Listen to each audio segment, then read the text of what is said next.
Praise the Lord. जय मसीह की। Welcome to walking on water Wednesdays. मेरा नाम है अंजलि नाथ। आइए हम मिलकर परमेश्वर पर निर्भर होना सीखें। आज हम अपनी बातचीत को जो हम पौलुस की प्रार्थना के विषय कर रहे थे अबाउट Colossians 1 verse 9 to 12 उसको कंटिन्यू करेंगे। आज हम बातचीत करेंगे अबाउट अनसीजिंगली प्रेइंग, निरंतर प्रार्थना में बने रहने के विषय। आइए हम प्रार्थना को ही पढ़ते हैं। For this reason, we also, since the day we have heard it, do not cease to pray for you and to ask that you may be filled with the knowledge of His will, with all wisdom and spiritual understanding, that you may walk worthy of the Lord, fully pleasing to Him, being fruitful in every good work and increasing in the knowledge of God, strengthened with all might according to His glorious power, for all patience and long suffering with joy, giving thanks to the Father who has qualified us to be partakers of the inheritance of the saints in the light.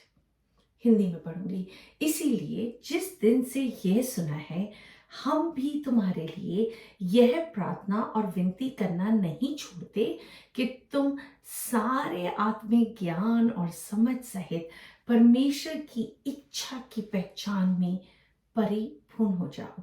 वो कहते हैं कि अगर हम निरंतर प्रार्थना करेंगे और विनती में लगे रहेंगे और छोड़ेंगे नहीं, तो तुम सारे आत्मिक ज्ञान और समझ सहित परमेश्वर की इच्छा की पहचान में परिपूर्ण हो पाओगे, ताकि तुम्हारा चाल चलन प्रभु के योग्य हो और वह सब प्रकार से प्रसन्न हो और तुम में हर प्रकार के भले कामों का फल लगे और तुम परमेश्वर की पहचान में बढ़ते जाओ, उसकी महिमा की शक्ति के अनुसार सब प्रकार की सामर्थ्य से बलवंत होते जाओ, यहाँ तक कि आनंद के साथ हर प्रकार से धीरज और सहनशीलता दिखा सको और पिता का धन्यवाद करते रहो, जिसने हमें इस योग्य बनाया कि ज्योति में पवित्र लोगों के साथ मिरास में सहभागी हों।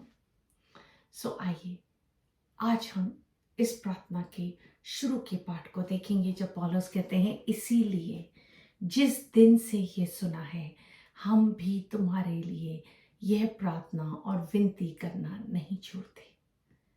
सो पौलुस कह रहे हैं, जब हमने सुना कि तुम्हारे ऊपर किस प्रकार से शैतान ने हमला किया, हम तुम्हारे लिए निरंतर प्रार्थना करना नहीं छोड़ते।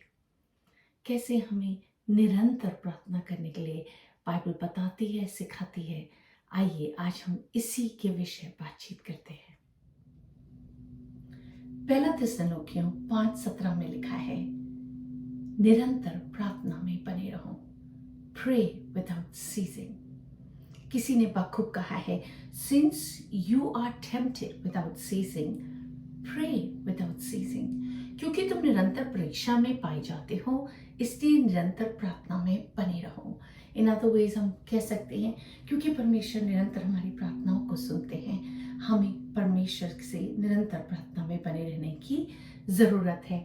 इस चीज़ को हम 5 भाग में बांटकर आज बातचीत करेंगे। पहला भाग, कैसे हमें स्पिरिचुअली अवेक रहने की ज़रूरत है, आत्मिक रीति में प्रार्थना करने की ज़रूरत है। इफिसियों 6:18 क्लियरली बताता है, हर समय और हर प्रकार से आत्मा में प्रार्थना और विनती करते रहो और इसीलिए जागते रहो कि सब पवित्र लोगों के लिए लगातार विनती किया करो। जब हम रात को उठाए जाते हैं तो the first thought should be मैं क्यों उठ गया, but the first thought should be परमेश्वर आप किसके लिए चाहते हैं मैं प्रार्थना करूं. And the best way to then pray is to pray in tongues, because आत्मा ही आत्मा की बातों को समझ पाता है. प्रार्थना है क्या? प्रार्थना परमेश्वर से सिर्फ और केवल बातचीत करना है. जिस परमेश्वर ने हमें जीवन फूंका है, हमें सांस दी है, जस्ट उसी परमेश्वर से हम वार्तालाप करते हैं, हम बातचीत करते हैं. That's it, it's that simple. You know, जैसे मेरे बच्चे शलर से बातचीत करते हैं, हमारे हस्बैंड से कॉन्वर्सेशंस करते हैं, सेम वे कोई टाइम फ्रेम नहीं होता, कोई बैरियर्स नहीं होते, जस्ट फ्रीडम. जो पूछना होता है, जो बताना होता है, वो आराम से उस कॉन्वर्सेशन को कर पाते हैं. वैसे ही हम भी अपने पिता से, परमेश्वर से किसी भी समय बातचीत कर सकते हैं. It's like picking up a phone and calling him any time of the day. So इतना ही खूबसूरत है ना कि ये जो रिश्ता परमेश्वर ने हमें दिया है, जो विदाउट रिचुअल्स एक फ्रीडम में, एक स्वतंत्रता के साथ काम कर सकता है. दूसरी बात, क्राई आउट टू हिम. आप रो पड़े. अगर आपके पास ऐसी कोई गंभीर प्रॉब्लम है, यू नो, जब मेरे को कोई परेशानी दिखती है एंड मैं जस्ट गूगल करती हूँ all the verses about it and then I just speak it out loudly and my strength comes from the word of God. ये भी एक तरीके का क्राई आउट करना है परमेश्वर को, जब हम परमेश्वर को ही रहकर की बातों का स्मरण कराते हैं. बाइबल सेज भजन संहिता 86:3 में, हे प्रभु मुझ पर अनुग्रह कर क्योंकि मैं तुझी को लगातार पुकारता रहता हूँ. हम अपनी परेशानी में किसको पुकार रहे हैं? तीसरी बात, परमेश्वर अपने बच्चों की सुनता है. God listens to his children. भजन संहिता 116:2 में लिखा है, उसने जो मेरी ओर कान लगाया है इसलिए मैं जीवन भर उसको पुकारा करूंगा. That is why we pray constantly. इसीलिए हम निरंतर प्रार्थना करते हैं विदाउट सीजिंग. लोगों के लिए प्रार्थना करते हैं, अपने लिए प्रार्थना करते हैं, तमाम ज़रूरतों के लिए, संसार की ज़रूरतों के लिए, हमारी इकोनॉमी की ज़रूरतों के लिए, हमारे लीडर्स के लिए हम निरंतर प्रार्थना कर पाते हैं. क्यों? क्योंकि हमें पता है हमारे पास एक बाप है जो हमारी प्रार्थनाओं को सुनता है.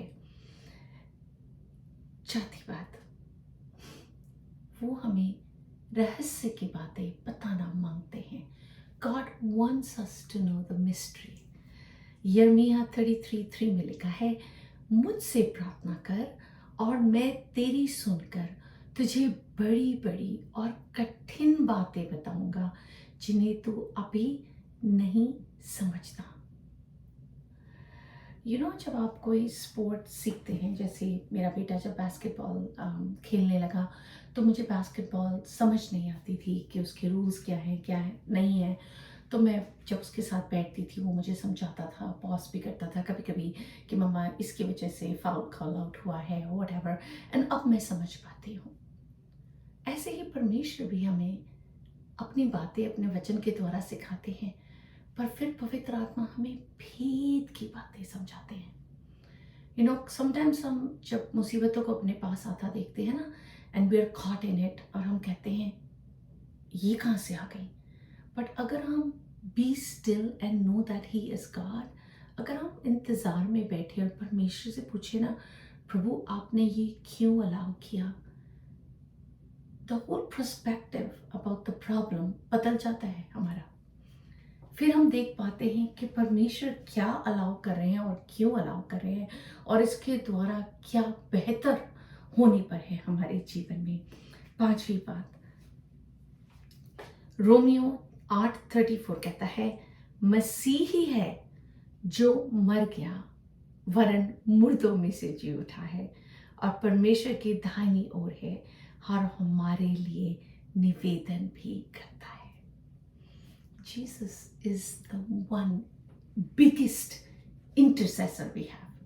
जब मैं किसी के लिए प्रार्थना करती हूँ, किसी के ऊपर प्रार्थना करती हूँ, या जब कोई चर्च में अपने आप को सामने लाते हैं और हमसे प्रार्थना के लिए बोलते हैं, द फर्स्ट थिंग, जब हम प्रार्थना में जाते हैं, इट्स अ ग्रेट डिसिप्लिन कि हम पहले यीशु मसीह से बोलते हैं, हमारे ग्रेट इंटरसीडर से बोलते हैं, जो हमारे मध्यस्थ हैं, प्रभु आप इस सिचुएशन के लिए, इस प्रॉब्लम के लिए क्या कह रहे हैं, क्या दिखा रहे हैं इन विजन, क्या समझाना मांग रहे हैं हमें।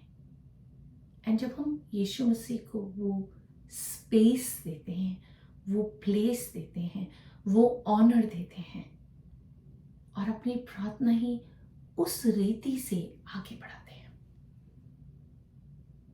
The whole faith in that prayer, जिस विश्वास से हम उस व्यक्ति के लिए, उस सिचुएशन के लिए प्रेयर कर सकते हैं, वो बदल जाती है, क्योंकि अब हम यीशु मसीह को उनकी सीट दे रहे हैं, उनको अथॉरिटी दे रहे हैं ओवर द सिचुएशन।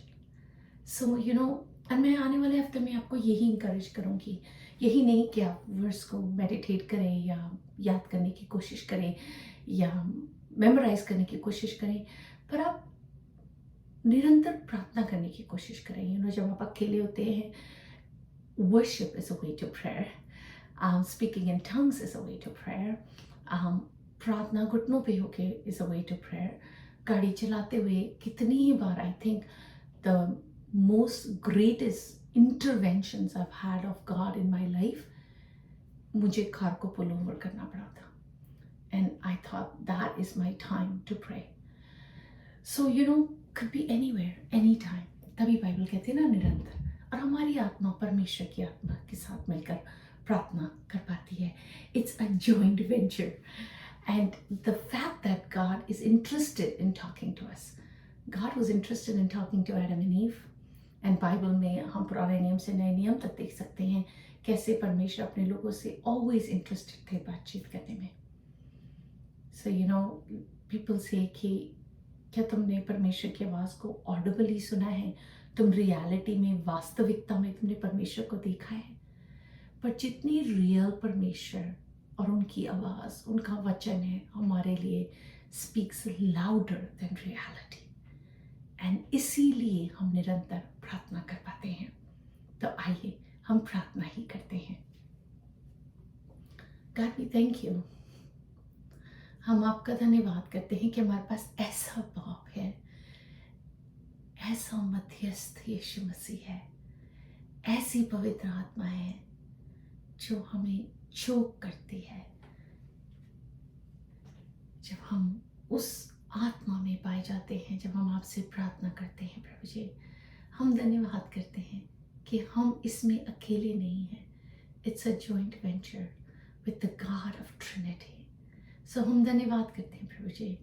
और आप प्रभु जी जब भेद की बातें, रहस्य की बातें अपने लोगों पर खोलते हैं प्रभु जी, हम पर उंडेलते हैं प्रभु जी, आप हमारे विश्वास को बढ़ाएं, आप हमारे रिलेशनशिप को आपके साथ स्ट्रॉन्गर करें प्रभु जी। और प्रभु जी हम और निरंतर प्रार्थना करने के विषय सोच सकें, समझ सकें। और जब आप किसी चीज़ को, किसी की परेशानी को हमारे मन पर इतनी भारी रूप से रखते हैं प्रभु जी, तो हम उस विषय में निरंतर प्रार्थना कर सकें, चाहे हम कोई काम क्यों ना कर रहे हो। हम हर चीज़ में, हर बात में आपका धन्यवाद करते हैं। Thank you God for being who you are. Thank you प्रभु जी, अगर आप वो ना होते जो आप है, तो हम क्या ही बन पाते जो आज हम हैं। हम हर चीज़ में, हर बात में आपका धन्यवाद करते हैं प्रभु जी। आप वो कुम्हार है प्रभु जी जो हमारे जीवन को आकार दे रहे हैं कॉन्स्टेंटली, और हम धन्यवाद देते हैं। हर चीज़ में, हर बात में आपको धन्य कहते हैं। अपने राजा यीशु मसीह के नाम में ही मांगते हैं, सुन और दया से ग्रहण करें। आमीन। God bless you. Stay blessed. Stay